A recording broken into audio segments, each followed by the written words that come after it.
돈을 벌자 팍팍팍. 부자 되자 왕왕왕.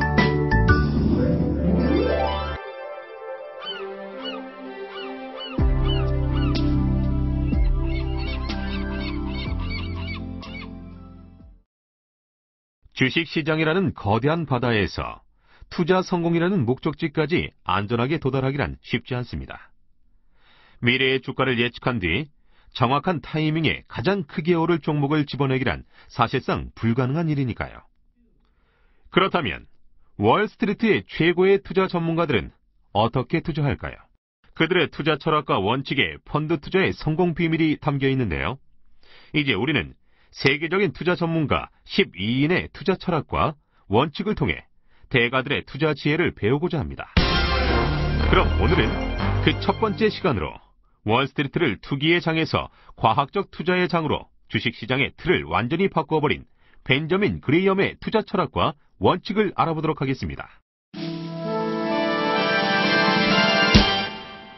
가치 투자의 아버지로 불렸던 벤저민 그레이엄은 월스트리트 저널이 선정한 시대를 초월한 가장 위대한 투자자 가운데 한 명으로 뽑히기도 했으며 미국 경제인 명예의 전당에 헌정되기도 했는데요. 30여 년간 강의를 하면서 증권 분석을 하나의 학문으로 정립했습니다. 지금도 그가 남긴 책들은 월스트리트의 고전으로 손꼽히고 있습니다. 내재 가치에 기초한 주식 투자 분석에 기본적인 지표로 사용되고 있는 주가 수익 비율과 부채 비율, 장부 가치, 순이익 성장률 등은 모두 벤저민 그레이엄이 처음으로 일반화한 개념으로 워렌 버핏은 물론 존 보글과 존 네프 등 월스트리트의 대표적인 가치 투자자들에게 큰 영향을 미쳤다고 할 수 있습니다. 젊은 벤저민 그레이엄이 벌였던 노던 파이프라인 전투는 그의 진면목을 보여주는 대표적인 투자 사례라 할 수 있는데요. 그럼 벤저민 그레이엄에게 당시의 얘기를 한번 들어볼까요? 노던 파이프라인은 새로이 설립된 8개 송유관 회사 중 하나였는데 당시 기업들은 단 한 줄짜리 손익 계정과 아주 간략한 형태의 대차 대조표만 공개해 아무도 정확한 재무사항을 알 수 없었습니다. 그러나 저는 누구도 관심을 기울이지 않았던 재무제표를 분석해 이 회사의 과도한 잉여 자산을 찾아냈습니다. 그래서 즉시 이 회사에 투자했으며 아니, 왜 노던 파이프라인인가? 이 자료를 보세요. 이 회사는 비록 주가는 낮지만 현금성 자산이 과도하게 많습니다. 그리고 매년 높은 배당금을 지급할 정도로 수익성도 좋고요. 아이 보게, 주가 흐름을 좀 봐. 전망이 그리 밝지 않아. 기업의 가치와 수익성을 무시하고 주식시장의 과거 움직임에 의존해 투자하는 것은 한계가 있다고 보여집니다. 아무리 그래도 시장 예측의 기초의 타이밍을 노리는 것이... 그건 투자가 아니라 투기라고 생각합니다. 투자란 철저한 분석의 바탕을 두고 투자 원금의 안정성과 적절한 수익성을 보장하는 행위입니다. 안정성과 수익성을 충족시키지 못하는 행위는 투기라고 말할 수밖에 없습니다. 그때까지만 해도 월스트리트를 풍미했던 주식 투자 이론은 다오 이론으로 대표되는 기술적 분석이었습니다. 그러나 기술적 분석은 과거의 주가 흐름과 패턴이 계속해서 나타난다는 것을 전제로 하기 때문에 오직 과거의 주가 움직임에만 의존해 투자 판단을 내릴 수밖에 없고 근본적으로 한계가 있었습니다. 더구나 1920년대 대강세장이 1929년 주가 대폭락과 함께 종언을 고하자 뭔가 새로운 투자 방법론이 절실해졌습니다. 주가 대폭락으로 저도 큰 시련을 겪으면서 오히려 투자자들의 두려움이나 욕심으로 인해 매일매일의 주가에 왜곡이 나타난다는 믿음을 갖게 되었지요. 그래서 이 같은 주식시장의 비효율성을 역으로 이용해 투자하면 투자 수익을 얻을 수 있다는 확신을 갖게 되었습니다. 주가는 결국 장기적으로 보면 정상적인 기업 가치를 반영할 것이기 때문입니다. 벤저민 그레이엄은 자신의 이 같은 투자 이론을 담은 증권 분석이라는 책에서 투기와 투자를 엄격히 구분했습니다. 투자란 철저한 분석의 바탕을 두고 투자 원금의 안정성과 적절한 수익성을 보장하는 행위입니다. 이 같은 안정성과 수익성을 충족시키지 못하는 행위는 투기인데요.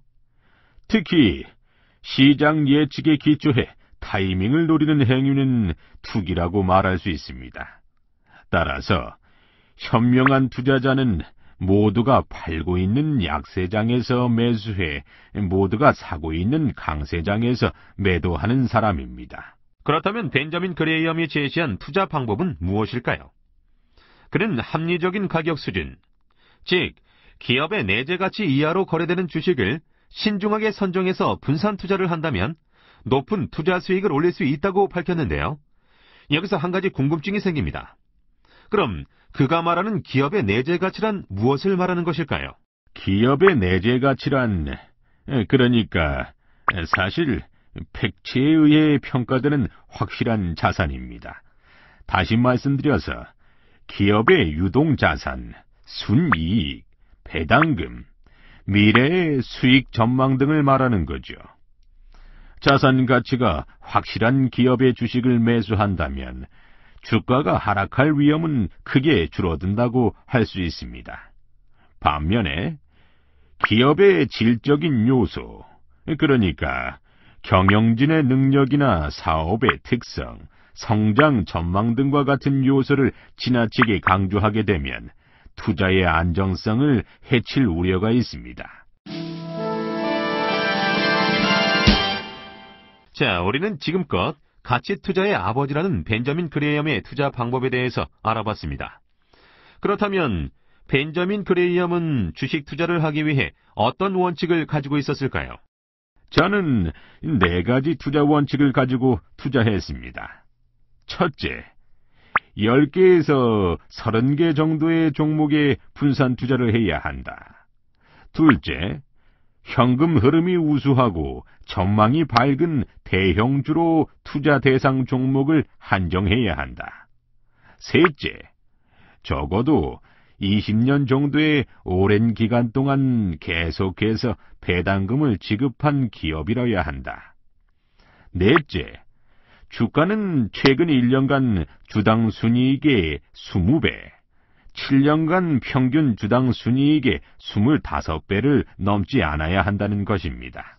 이 같은 투자 원칙에 따라 벤저민 그레이엄은 높은 수익률을 올릴 수 있었고, 현대적인 증권 분석의 창시자로, 또 가치 투자의 아버지로 칭송받을 수 있었던 것입니다.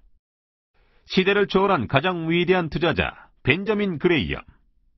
그가 돈을 벌 수 있었던 비법은 바로 기업의 내재 가치 이하로 거래되는 주식을 신중하게 선정해서 분산 투자했던 것에 있었습니다. 다음 이 시간에는 성장주 투자의 개척자 필립 피셔의 투자 철학에 대해 알아보도록 하겠습니다. 감사합니다.